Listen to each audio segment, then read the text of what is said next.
여러분 안녕하세요. 많은 우리 구독자 여러분들이 관심 있어 하시는 그 주제 바로 금리입니다.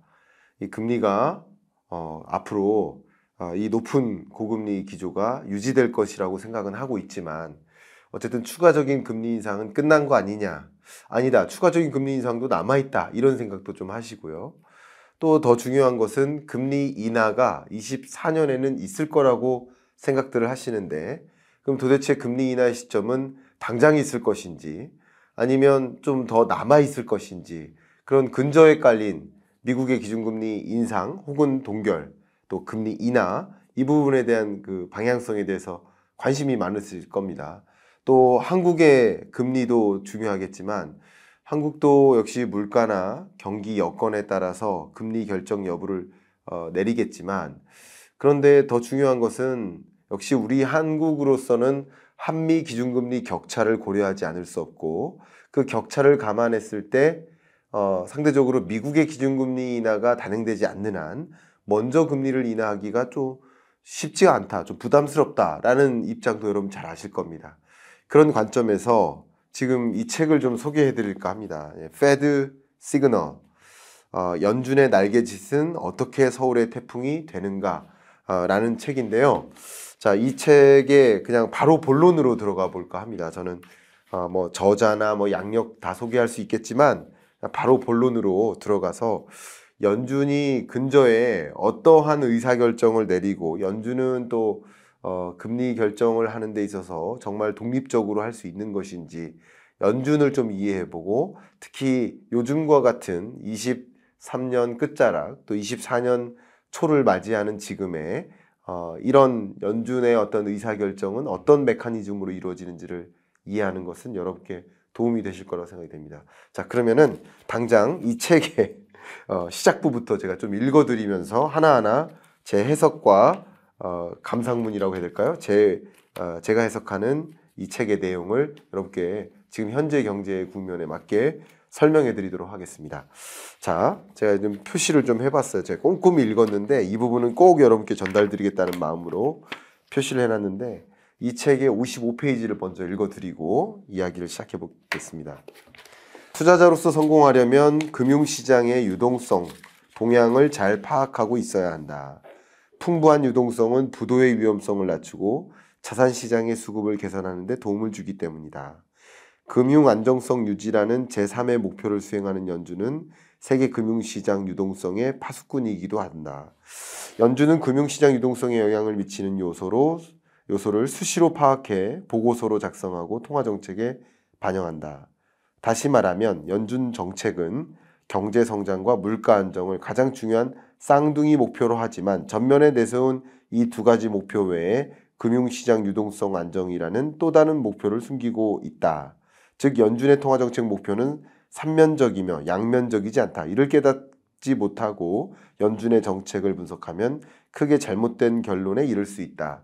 그러니까 연준이 갖고 있는 이 통화정책의 목적이 있을 거 아니에요. 목적은 크게 주로 물가 안정과 경기 안정 두 가지라고 생각을 해오신 분들도 있지만, 또 세 번째로는 금융 안정 목표도 있다라는 것을 얘기하는 거예요. 글쎄, 저 같은 경우는 계속 그 세 가지를 강조를 해왔죠. 물가 안정, 경기 안정, 금융 안정, 이 세 가지 목표를 좀 도달하는데 주력을 하고 있다. 그런 관점에서 특히 이 구조를 더 나아가 보면 자산시장에 보다 강력한 영향을 주는 것은 금융시장 유동성 안정이라는 제3의 목표에 따라 이루어진 연준의 결정이다. 그러니까 우리는 보통 이 물가 안정과 경기 안정을, 경기 안정은 주로 완전 고용이라는 단어에 부합하는 표현이죠. 그 두 가지를 이루기 위해서 노력한다고 표현했지만, 근데 그 제3의 목표, 금융 안정 목표도 매우 중요하다라고 표현을 하고 있어요. 이 부분이 중요하죠. 연준의 금융시장 유동성 관리 정책은 전 세계 주요 시장에서 자산 가격을 결정하는 가장 중요한 요소다. 저도 이 부분에 공감하고요.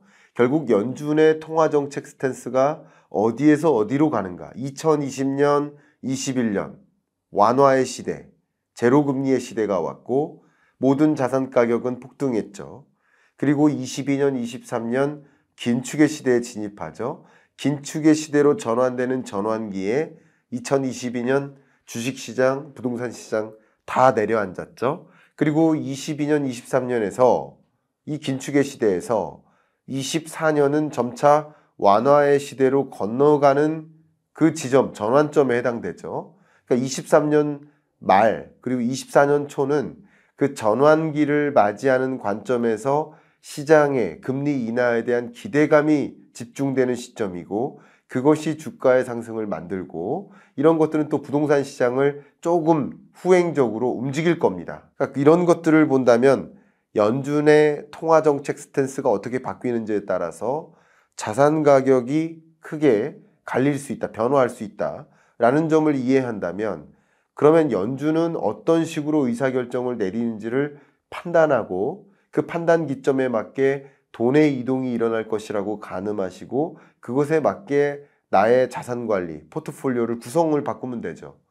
2022년 경제 전망할 때는 주식 절대로 투자하지 마세요. 주식 투자하는 해가 아니다 라고 말씀드렸던 이유는 자산 가격이 주식이라는 이 자본시장에서 돈이 다 떠나는 시장이기 때문에 주식을 보유하지 않는 것이 좋은 포트폴리오의 구성이다. 이렇게 말씀드렸었던 거예요. 그런 것처럼 여러분들이 이 연준의 의사결정을 좀 내막을 들여다보고 어떻게 그 국면에 맞게 포트폴리오를 관리할지 이것을 생각하고 고민하시는데 오늘의 이야기가 분명 도움이 될 거라고 생각이 됩니다. 제가 한 가지 이제 본격적인 이야기로 들어가려고 하는데 들어가기에 앞서 한 가지 뭐 홍보라면 홍보라고 할 수 있겠는데 홍보의 의견을 좀 드리겠습니다. 제 한 2000년에 만난 2000년이죠. 제가 군번이 00테크거든요. 00년에 만난 군대 동기가 조금 경제적으로 좀 어려운 상황이에요. 근데 그 집에서 이 유자청을 만들었어요. 이 거제도 출신 친구거든요. 이 친구가 유자청을 만들어서 판매를 하고 있는데 저는 일단 도움을 드려야 되겠다라는 마음으로 도움을 줘야겠다라는 마음으로 50병 정도를 사서 많은 진들한테 좀 드리려고 합니다. 그리고 여러분들도 이 유자청에 관심이 있으신 분은 이 고정 댓글에 링크를 달아 드릴 테니까 뭐 관심이 있으신 분, 필요하신 분에 한해서는 또 유자청 구매를 하셔도 되지 않을까. 저는 일에 어떤 뭐 점심 한번 얻어먹는 그런 것조차 하는 일이 아니고 그냥 말 그대로 도와주고 싶은 마음에 하는 거고. 그런데 이 유자청이 정말 좋습니다. 하여튼 제가 그걸 기계적으로 어떻게 좋은지를 설명드리긴 참 어려운데 거제도의 이 해풍을 맞은 유자고 유기농이라고 하더라고요.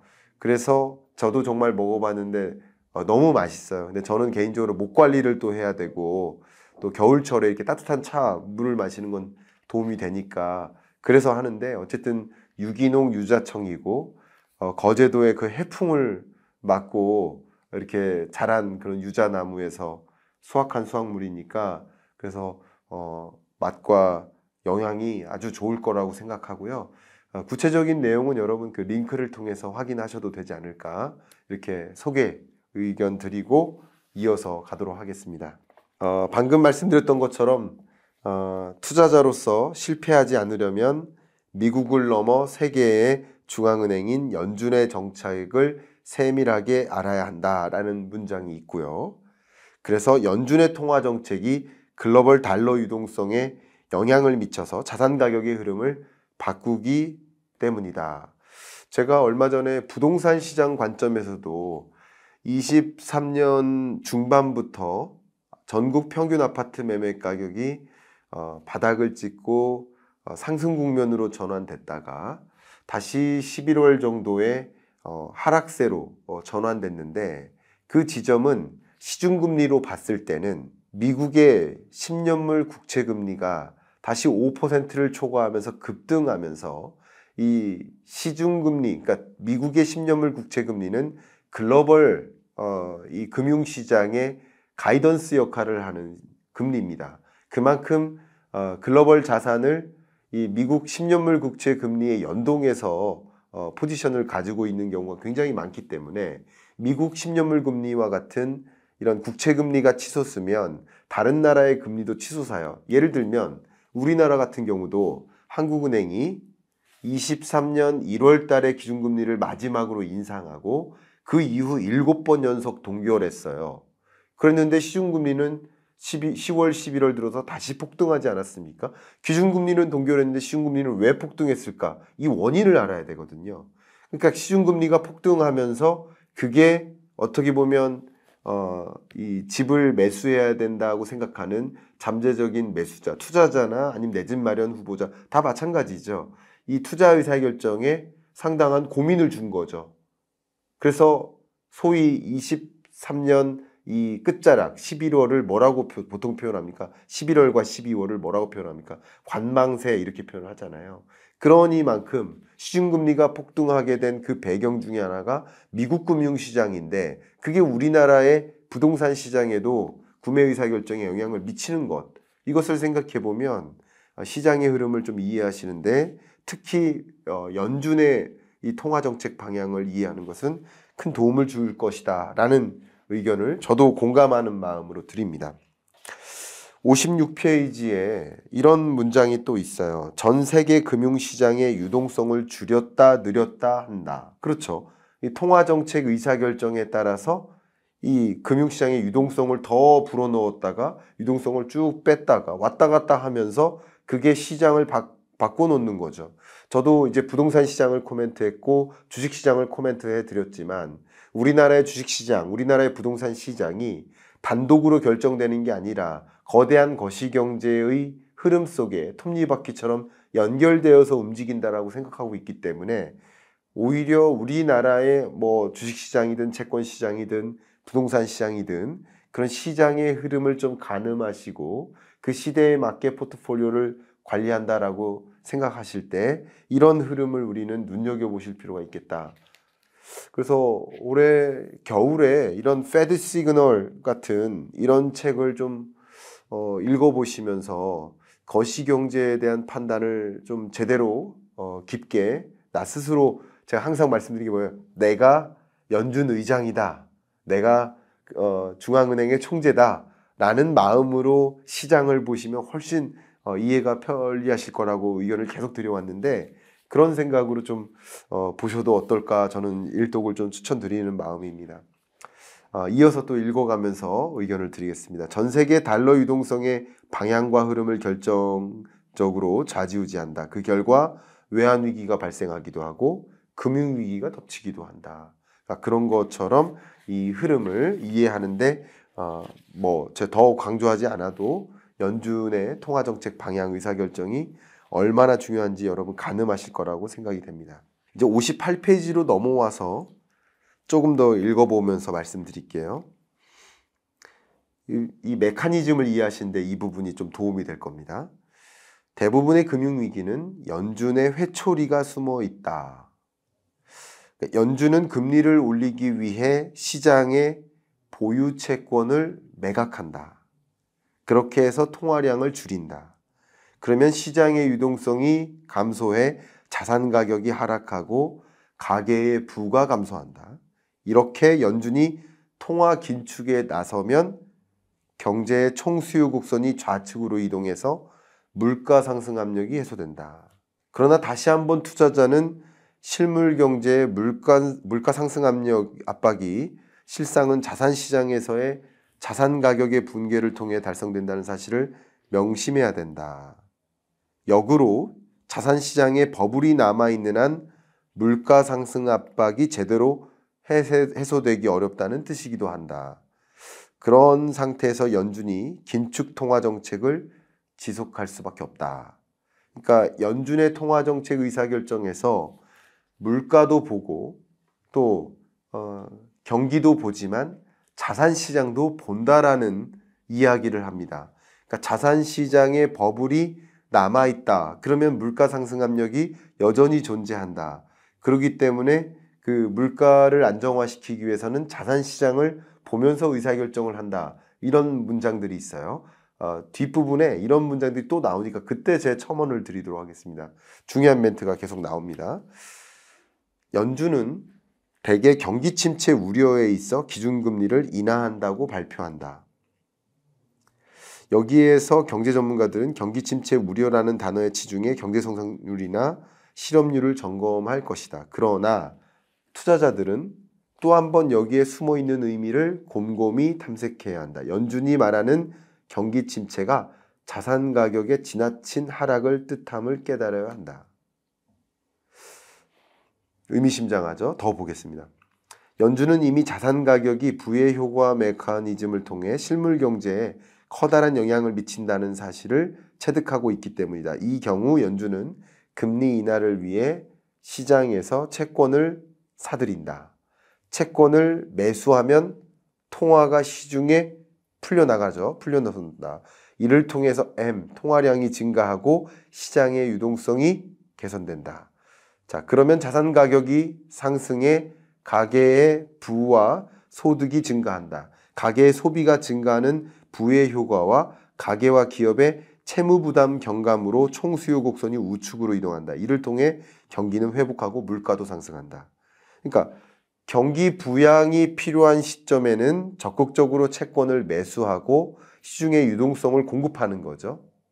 유동성을 공급하면서 시중에 풀린 돈이 결과적으로 자산 가치의 상승을 만들고 그 자산 가치가 상승하는 만큼 또 시장에 부의 효과가 나타나고 또 역시 빚을 짊어지는 그 부담이 경감되니까 적극적으로 기업들은 투자할 수도 있고 또 소비할 수도 있고 경기 회복으로 나가기도 한다는 거죠. 자, 이런 메커니즘, 그러니까 경기를 어떻게 보면 꺼트리기 위한, 물가를 안정시키기 위한 그런 금리 인상과 유동성 축소, 또 반대로 경기 부양을 위한 자산 가격 상승을 위한 또 그런 통화정책 결정, 이 두 가지를 다 보시면 좀 도움이 되겠습니다. 59페이지에 이런 문장이 좀 인상적이었어요. 투자자들은 연준이 자산시장 동향을 예의주시하고 있다는 사실을 반드시 명심해야 한다. 이 이야기는 왜 그런지 여기가 좀 제가 일부러 별표를 쳐놨거든요. 60페이지 읽어봐 드리겠습니다. 읽고 제가 설명을 드리겠습니다. 연준은 왜 이렇게 자산시장의 동향에 민감하게 반응할까? 그렇게 많은 경제 데이터를 수집하고 똑똑한 연구원들을 거느리고 있으면서 주식시장의 눈치를 보는 이유는 무엇일까? 경기와 물가 같은 실물 경제 지표는 앞날을 반영하지 못하는 후행 지표이기 때문이다. 다시 말하면 현재의 물가 상승률이나 실업률은 과거 경제의 성과가 누적된 결과이지 경제 동향, 미래 경제 동향을 보여주지 못한다. 현재 물가가 상당히 낮아졌으니 앞으로도 물가가 안정될 것이라 보거나 현재 실업률이 낮으니 앞으로도 경기가 좋을 것이라고 보는 것은 오류로 나타날 여지가 있다. 자, 이 부분 말씀드릴게요. 예를 들어서 12월에 금리를 인상합니다. 그럼 12월에 금리를 인상하면 그거는 중앙은행의 기준금리를 인상하는 것이고, 그러면 중앙은행이 기준금리를 인상하면 중앙은행으로부터 돈을 조달받는, 자금을 조달받는 은행들은 조달 금리가 비싸지는 거죠. 자금을 마련하는 비용이 부담되는 거죠. 그만큼 기준금리가 올라가는 만큼 그걸 반영해서 시중금리를 또 플러스 알파를 매겨서 그 시중금리를 결정하는 거죠. 대출금리와 저축금리를 결정하는 거죠. 그러니까 중앙은행의 12월에 있는 FOMC 회의에서, 자, 오늘 FOMC 회의가 열린다. 그럼 오늘 기준금리를 인상하면 그것이 시장금리에 영향을 미치는 것은 뭐 예를 들어서 한 달 정도 후예요.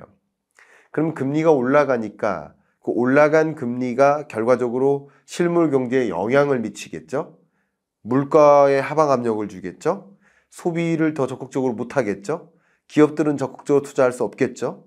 그러면서 자연스럽게 물가 안정 효과가 나타날 겁니다.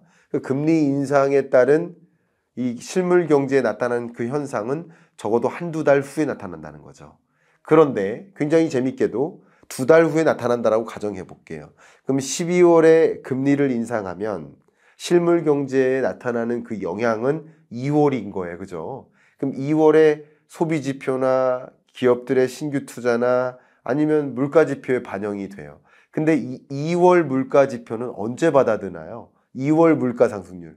2월 소비자 물가 상승률은 특히 PC 미국 물가 같은 경우는 3월 말일 날 발표됩니다. 2월 물가는 3월 말일 날 보는 거예요. 그러면 12월 FOMC 회의는 결국 그 금리 인상의 영향이 3월 말일 날 확인할 수 있다는 거예요. 거의 4월이 다 돼서야. 그리고 또 반대로 12월 지금 금리를 인상하는데 물가가 충분히 안정화됐나 안 됐나를 확인한단 말이에요. 그 12월이지만 지금 12월에 받아든 미국 물가는 11월 말에 발표된 거란 말이죠. 그럼 11월 말에 발표된 미국 물가는 10월 물가 상승률인 거예요. 10월 PCE 물가 상승률을 11월 말일 날 받고 12월에 금리를 결정하는 거예요. 굉장히 후행적인 거 아니겠습니까? 어떤 경로로 설명을 드려봐도. 그러니까 금리를 결정하는 데 있어서 그러면 물가 지표를 보고서 판단하면 계속 늦는 거예요. 엇박자인 거예요. 그러니까 어떻게 해야 되는 거예요? 금리를 추가적으로 인상 안 하고 금리 인상의 효과가 어떻게 실물 경제에 나타나는지 한번 지켜봐야 될 시점이다라는 표현을 하는 이유가 그겁니다. 파월이 그렇게 말하는 이유도 거기에 있습니다. 그리고 또 한 가지는 어쨌든 의사결정을 내리는 의사결정자로서는 과거의 물가 지표를 가지고 미래에 대한 통화정책 의사결정을 내리는 건 말이 안 되죠. 말씀드린 대로 12월의 통화정책 의사결정은 10월 물가를 보고 결정하는데 근데 그 금리 인상의 영향은 2월 물가에 영향을 미친단 말이에요. 그러니까 이렇게 하면 말이 안 돼요. 그러면 시장을 먼저 선반영하는 지표가 뭡니까? 바로 주식시장 아니겠습니까? 채권시장, 주식시장, 뭐 외환시장 이런 자산시장의 굉장히 대부분의 것은 선행적 지표고 심리지표고 먼저 움직인다는 거죠. 그런 것들을 설명한 내용이었던 거예요. 그래서 연준도 당연히 물가 안정이 가장 중요한 의사결정 목표에 해당되지만 그럼에도 불구하고 주식시장의 흐름을 보면서 주식 가치가 많이 조정이 됐네. 그러면 나중에 물가 안정이 되겠네. 이런 것들을 판단하는 근거가 된다는 거죠. 그래서 자산시장의 동향을 민감하게 본다라는 것이고 여러분 입장에서는 내가 파월의 입장에서 금리를 결정한다 이렇게 생각하는 것도 도움이 되지만 파월의 입장과 시장의 입장 양쪽을 둘 다 저울질하듯이 여러분의 두 손 위에 올려놓고 판단을 하신다. 그러면 훨씬 도움이 되겠죠. 시장은 왜 이렇게 김칫국을 마실까? 왜 파월은 파월은 당장 금리 인하를 고려할 시점이 아니다라는 식으로 계속 얘기를 하는데 시장은 왜 이렇게 당장 금리 인하 있을 것처럼 이렇게 오해를 하는 걸까? 그 두 가지를 동시에 이해하면 시장의 기대감만으로 금리 인하에 대한 기대감만으로 주가가 올라가는 현상을 이해할 수 있고요. 동시에 그럼에도 불구하고 중간중간에 물가 지표가 발표되거나 아니면 FOMC 회의 후에 기자회견 중에 파월이 어떤 말을 할 때마다 생각보다 또 매파적이네 라는 종류의 말을 듣고 또 오해했다. 내가 오해했네. 김칫국 마셨네. 금리 인하 당장 있지 않네 하면서 또 시장이 실망하면서 주가가 또 조정되는 그런 것들이 되풀이되고 있는 현상을 여러분들도 받아들일 수 있다는 거죠. 이해하실 수 있다는 거죠. 그러니까 시장의 기대만으로도 그 주가가 움직이는 현상을 또 이해하셔야 되고 시장이 그렇게 기대했다가 또 실망하면서 다시 한번 조정을 거치겠구나라는 것도 미리 가늠하실 수 있다는 거죠. 그러니까 2023년 한 해 거의 한 해를 지나놓고 보면 시장이 헛된 기대를 하고 오해였구나 오해 하면서 시장이 또 무너지고 또 헛된 기대를 하다가 또 오해였구나 시장의 기대와 오해가 반복되는 한 해의 모습이지 않았나 여러분들도 가늠하실 수 있을 것 같아요. 네, 그래서 두 가지 측면을 모두 고려하시면 어떨까 하는 것을 좀 강조해서 말씀을 드립니다. 책 재밌죠? 네, 이번에는 제가 여러분께 좀 재미있는 주제, 여러분 너무나 잘 알고 계시는 그 민스키 모멘트 이야기를 하도록 하겠습니다.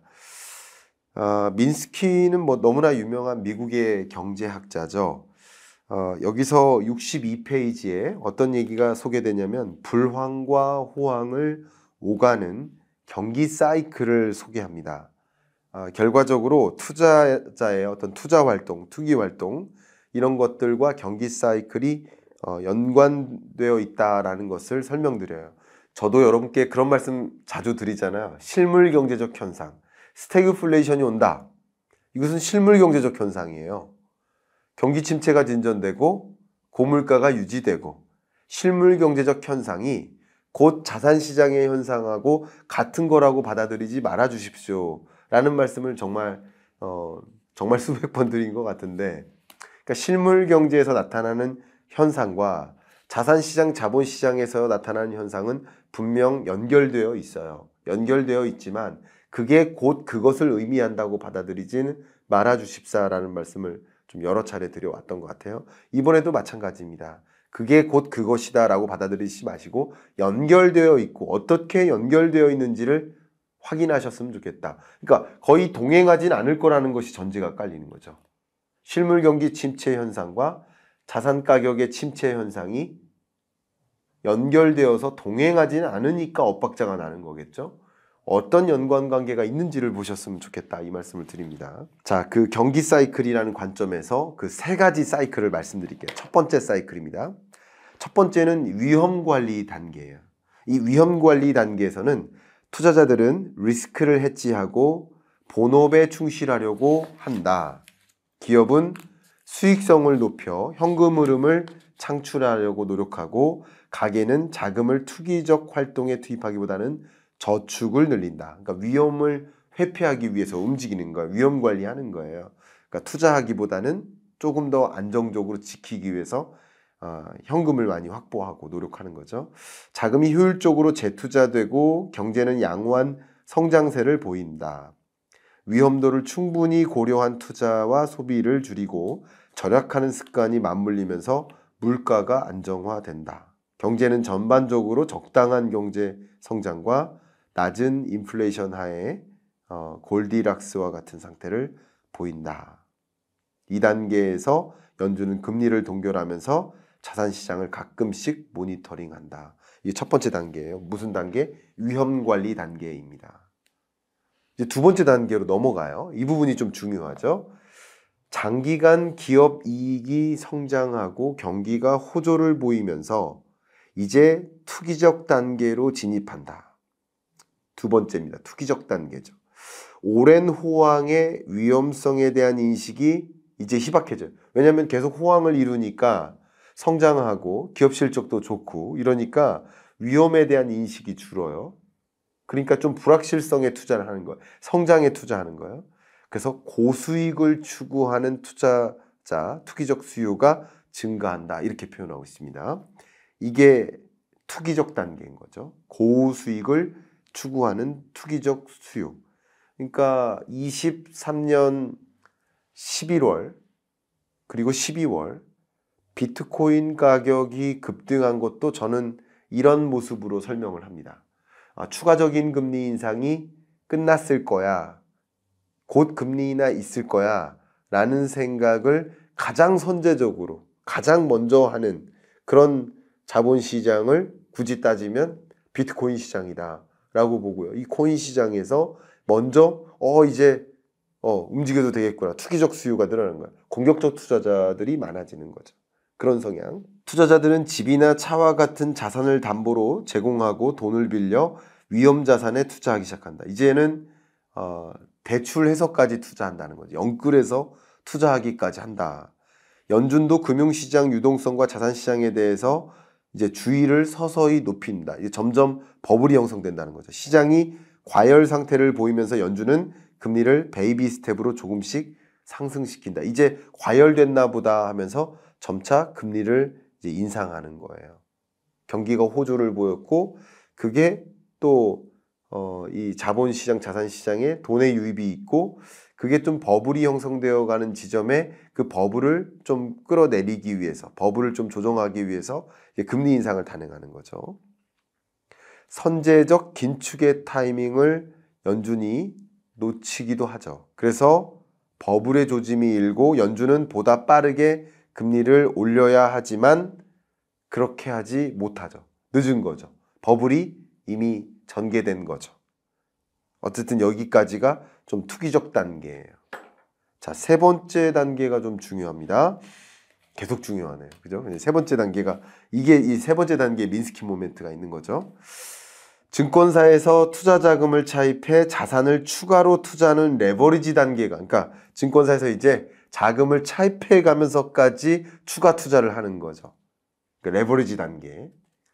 자산 가격이 오르죠, 당연히. 돈이 그만큼 자산 시장에 유입되는 거니까.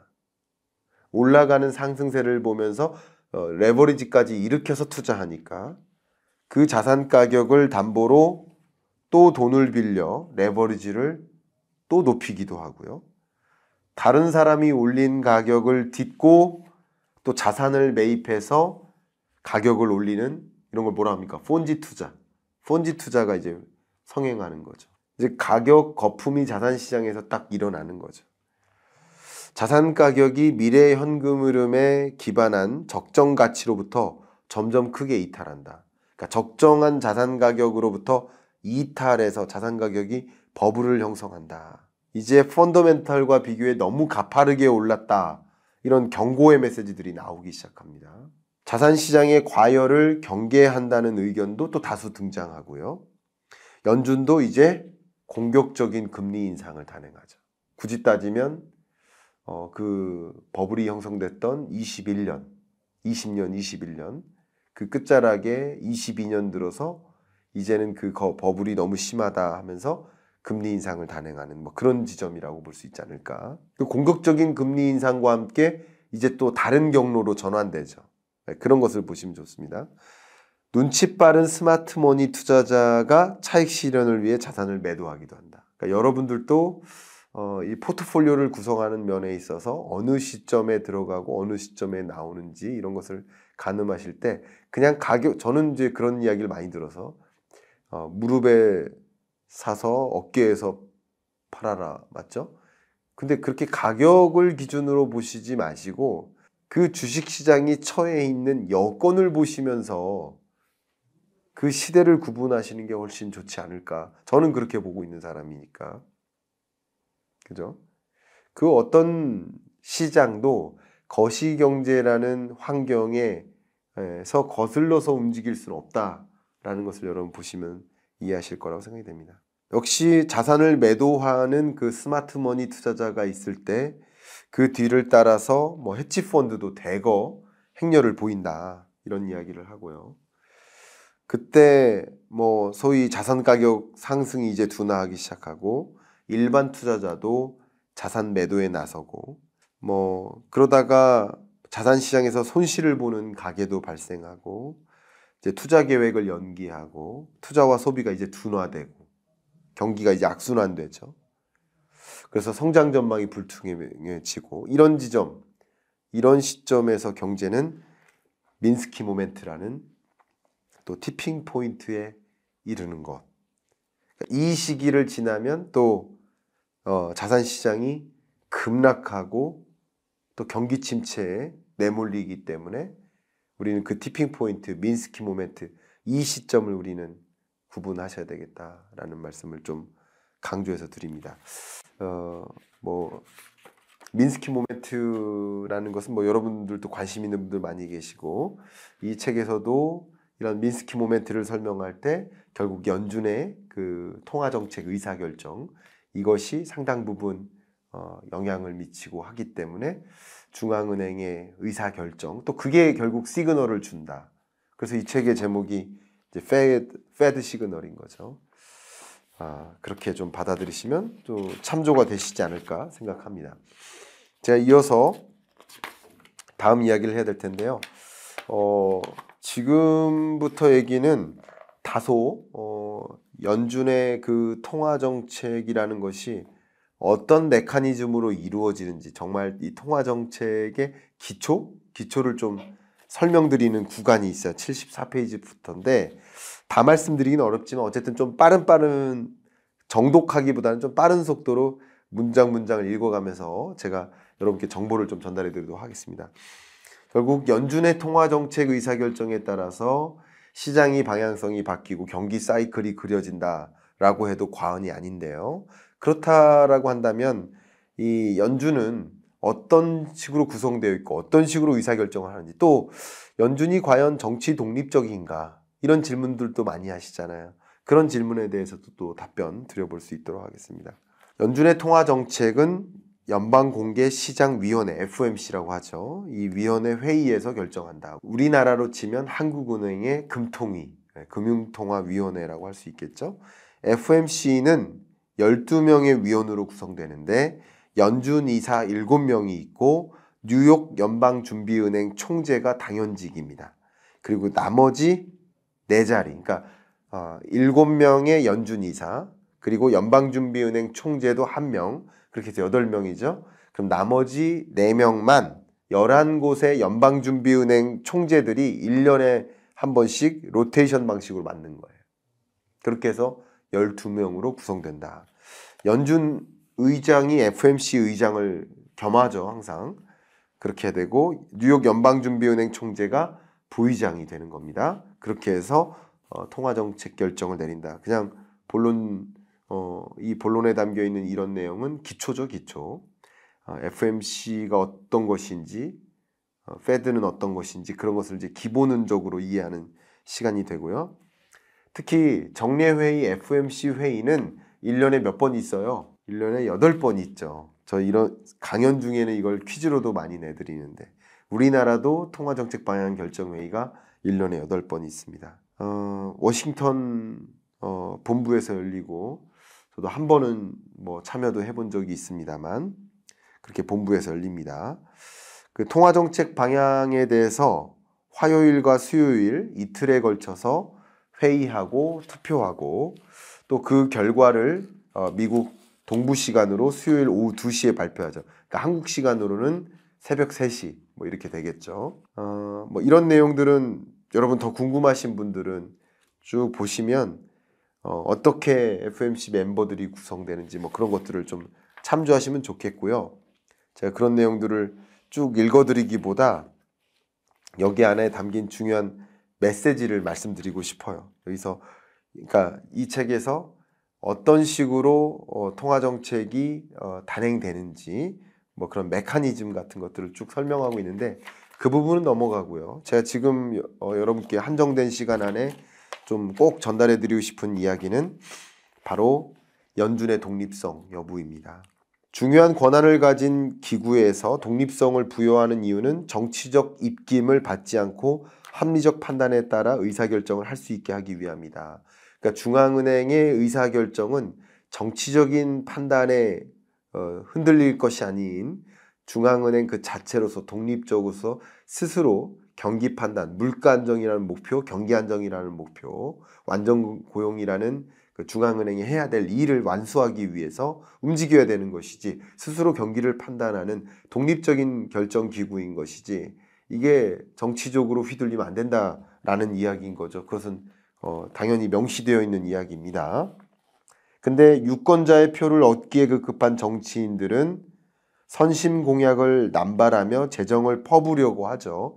그러니까 그런 재정 정책과 중앙은행의 통화 정책은 독립적이어야 한다라는 이야기를 여기서 합니다. 근데 과연 연준이 정말 정치적으로 독립되어 있을까? 이 부분에 대한 질문 많이 있으시잖아요. 그 질문에 대해서 답변을 좀 드려본다면, 연방준비제도 이사회 이사 7명이죠. 7명의 임기는 14년입니다. 그러니까 정치권의 눈치를 보지 않아도 임기를 채울 수 있기 때문에 나름 독립성을 부여하는 의미가 된다라고 생각을 할 수 있을 것 같아요. 그러니까 한국은행은 또 재밌게 정부의 예산을 받아서 운영되고 있지만 연준의 예산은 그냥 이사회가 편성하고 의회의 승인만 받으면 되는 구조예요. 좀 다르죠.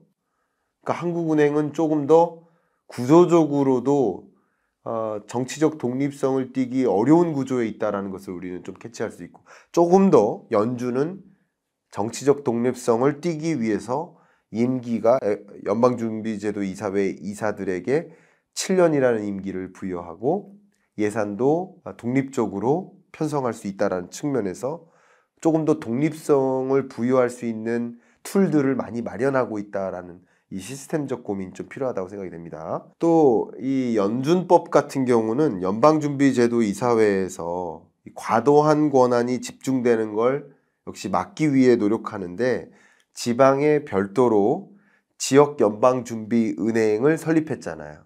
근데 우리나라 같은 경우는 이 지역본부들이 사실 완벽하게 중앙의 통제를 받는 그런 지점의 성격이 강해요.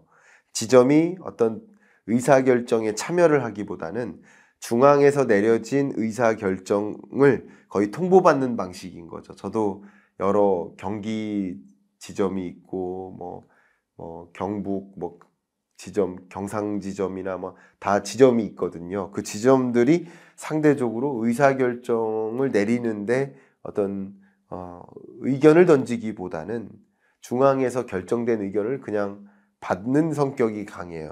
그런 것들을 보면 역시 지역 연방준비은행은 각 지역에 소재된 민간은행들이 지분을 나눠서 소유하고 있는 그런 민간기구의 성격이 강하기 때문에 이런 것들이 다소 정치적으로 독립될 수 있도록 하는 구조적인 특징들이 많이 있습니다. 자, 그러나 한국은행은 다소 독립성을 띠기 어려운 구조에 있다라는 말씀을 드리고 비교하는 거예요. 그리고 그렇다고 해서 연준이 정말 독립적인가? 라는 질문은 또 우리가 던져봐야 되거든요. 그 질문에 답변을 드려볼게요. 연방대법원장의 임기가 종신인 것과 달리 연준 의장의 임기는 4년으로 제한되어 있죠. 그리고 의장이 연임하고자 하면 대통령의 재임명을 또 받아야 되죠. 근데 한번 돌아가 보면 연준 의장 중에 대부분은 재임명이 됐어요. 그런데 기억하십니까? 제닛 옐런, 바이든 행정부 지금 재무장관이잖아요. 근데 옐렌 재무부 장관이 도널드 트럼프 당시 대통령에 의해 재임명을 받지 못했었단 말이죠. 그리고 연준을 떠났단 말이죠. 그때 나름의 불명예였었어요, 사실은. 그런 면에서 임기 만료가 다가올수록 연준 의장들은 좀 스트레스를 받기도 하고 백악관의 눈치를 좀 볼 수도 있을 겁니다. 아마 정말 그 기억에 많이 남는 것이 독설가로 유명한 트럼프 대통령 때 금리 인상을 그때 지속해가지고 증시가 하락세로 전환되니까 제롬 파월 연준 의장을 뭐라고 표현했어요? 배짱도 없고 감각도 비전도 없고 의사소통도 형편없는 국가의 적이다. 이렇게까지 매도하기까지 했었어요. 여러분 기억하십니까? 실제로 파면시키겠다 이런 위협까지 강조했었어요. 그러니까 22년 이제 파월 의장의 임기 만료가 이제 다가오면서 당연히 그는 친정부적 행보를 보일 수밖에 없지 않을까. 왜냐하면 임기가 다가오니까. 그러면 물가 불안의 조짐이 있었단 말이죠. 여러분 기억하시죠? 21년 중반부터 물가 불안의 조짐이 있었어요. 그리고 22년에 러우 전쟁이 있었고 정말 그 물가 상승 조짐 속에 이 러우 전쟁 후에 물가가 급등했던 거죠. 그런 물가 불안의 조짐에 있었음에도 불구하고 선제적으로 금리를 인상하지 않았던 그게 소위 연준의 실패라고 정말 많은 지적을 받았었던 그런 일도 결과적으로 연준이 독립적인 행보를 보이지 못한 그런 모습, 정말 긴축적 통화정책으로 전환을 해야 되는데 질질 끌면서 미뤄왔었던 것, 그런 것을 좀 배경으로 삼을 수 있지 않을까 생각이 됩니다. 실제 읽어보면요, 인플레이션은 단지 일시적이라는 레토릭을 반복했었죠. 이 인플레이션은 그냥 일시적인 것이다. 이렇게 완전 고용을 달성할 때까지 양적 완화를 지속해서 매월 채권 매입을 중단하지 않겠다라고 말했었던 그 파월의 의사결정을 생각해보면 어떻게 보면 그게 정치적으로 독립되지 못하고 자신의 임기를 놓고 이 행정부와 독립성을 띠지 못한 그런 모습이었지 않나 이렇게 좀 생각을 해봅니다. 그런 것을 볼 때 여전히 지금은 같은 경우는 임기가 좀 많이 남아 있으니까 그죠? 26년까지인가요? 임기가 좀 많이 남아 있으니까 좀 덜 그럴 수 있지만 특히 임기의 말쯤에는 통상적으로 재임을 받기 위해서 좀 정치와 독립되지 못하는 그런 판단을 많이 하기도 한다. 이렇게 말씀드립니다. 채권 시장에 대한 이야기도 굉장히 많이 있는데 이 부분 너무 재밌습니다만 채권 시장에 대한 이야기는 시간 관계상 제가 짧게만 말씀드립니다. 여기서 그 장단기 금리 역전 현상에 대해서 이야기가 나와요. 근데 장단기 금리 역전 현상에 대해서는 뭐 제가 이미 설명을 많이 드렸기 때문에 왜 장기 금리가 단기 금리보다 높아야 되는지 그 이유를 설명드리기보다 장단기 금리 역전 현상이 결국 우리 22년 7월부터 일어났었잖아요. 그러면 지금 보니까 거의 22년 7월부터 23년 7월 1년 반 정도 지나가고 있거든요. 1년 반 정도 되고 있거든요. 그러면 결과적으로 이 장단기 금리 역전 현상은 경기 침체의 신호라고 많이들 일컫고 있는데 정말 경기 침체 올 것인지 이 책에서는 어떤 의견을 갖고 있는지를 여러분께 전해드리겠습니다. 어쨌든 장기 금리가 단기 금리보다 낮아진다는 것은 미래에 연준이 금리를 인하할 것이라는 사실을 반영한다. 그러니까 장기 금리가 높은 게 일반적인데 장기 금리가 더 낮다는 얘기는 단기 금리, 곧 기준 금리에 연동돼서 움직이는 단기 금리가 너무 높은 것이다. 금리 인하의 필요성을 보여주는 측면도 있다는 거예요. 그래서 연준은 경기 침체의 가능성을 구체화하지 않으면 금리 인하를 고려하지 않는다. 이런 면에서 채권 시장에서 발생한 장단기 금리 역전은 미래 경기 침체 가능성을 시사한다고 볼 수 있다. 물론 채권 시장이 미래 금리 수준을 100% 정확히 예측하는 것은 아니다. 그러니까 저도 말씀드린 것처럼 상당 부분 공감하는데 이 채권 시장의 장단기 금리 역전 현상이 100% 역전되면 경기 침체 온다라고 단정 지을 수는 없지만 장단기 금리 역전 그 자체가 금리 인하가 필요한 것임을 보여주는, 경기적으로는 적어도 물가 상황을 보여주는 건 아니니까 경기 상황만 봤을 때는 경기 침체를 앞두고 금리를 인하해야 될 필요성을 보여주는 그런 시그널이라고 해석하고 있는 거예요. 조금 더 읽어드리겠습니다. 장단기 금리 역전은 얼마나 정확하게 경기 침체 여부를 예측했을까? 재밌죠? 1960년대 이후 3개월 만기 금리와 10년 만기 금리가 역전된 이후 경기 침체가 오지 않은 경우는 없었다. 이렇게까지 표현합니다. 1980년 이후 미국 경제는 6번 경기 침체를 겪었다. 이 모든 경기 침체에 앞서 2년 만기 국채와 10년 만기 국채 간의 금리 역전이 일어났다. 근데 재밌게도 99페이지 내용이에요.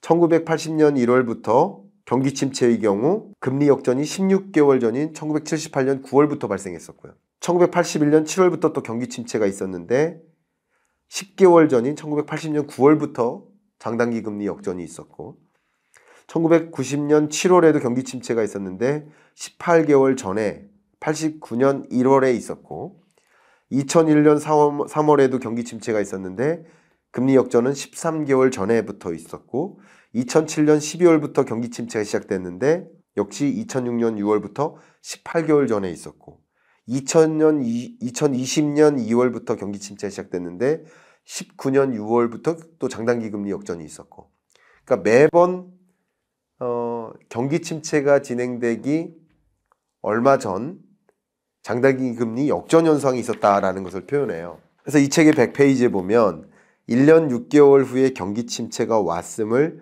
지난 역사 동안에 확인해 볼 수 있고 그것을 역사가 되풀이된다면 23년 하반기에서 24년 상반기에 경기 침체가 찾아올 가능성이 크다고 볼 수 있습니다. 그러니까 물론 저는 이제 경기 침체 여부를 장단기 금리 역전 현상으로 설명하고 있는 건 아니지만 저도 채널에서 여러 가지 여건들을 가지고 소비 부문, 신규 투자 부문, 또 고용 부문 여러 가지 지표들을 가지고 미국 경제가 경기 침체 국면으로 진입할 것인가 여부를 진단해 드리고 있는데 이 책에서는 장단기 금리 역전 현상만으로 이 채권 시장에서의 모습만으로도 경기 침체가 올 가능성이 상당히 높다라는 그 근거를 들어서 설명해 드렸는데 이런 부분도 100% 근거 있는 표현이라고 아니라 하더라도 이런 부분도 일정 부분 참조하셔서 왜냐하면 장단기 금리가 역전된 채 22년 7월부터 지금까지 계속 유지되는 이 모습 자체가 이상한 거거든요.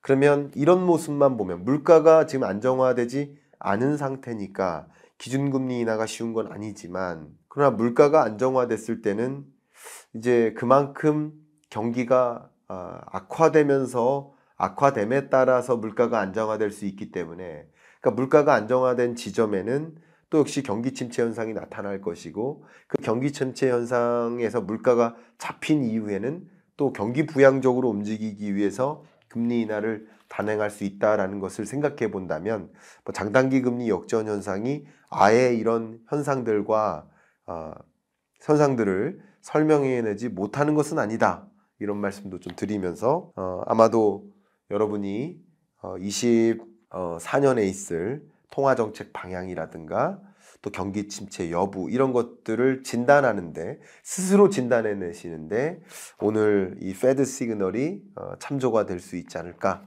하는 마음에 양서를 소개해드렸고요. 관심 있으신 분은 좀 일독해 보셔도 어떨까 의견을 드리면서 여기서 오늘 책 소개 마무리하겠습니다. 감사합니다.